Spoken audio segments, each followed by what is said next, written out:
Hey everybody, this is a real quick video in case you have a Sony MHC-V21 Bluetooth party speaker and you need to do a hard reset to the factory default settings on it. Now you're going to want to do this for one of two reasons. The first one is troubleshooting. If you're having any issues with this speaker not connecting to Bluetooth or not syncing with the other speakers or not pairing properly or not making the right sound or anything like that, a hard reset can fix a lot of these issues if it's not working.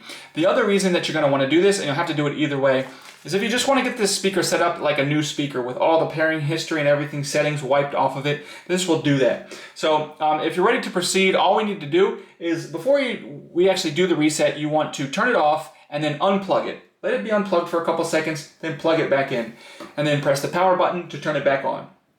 And then once you do that, you're going to find the guitar button over here and the mega bass button over here, and just press and hold those two buttons for at least 3 seconds, at which point it will go into its reset process. You can release the buttons and then allow it to complete its reset, turn it back on, and set it up as a new speaker.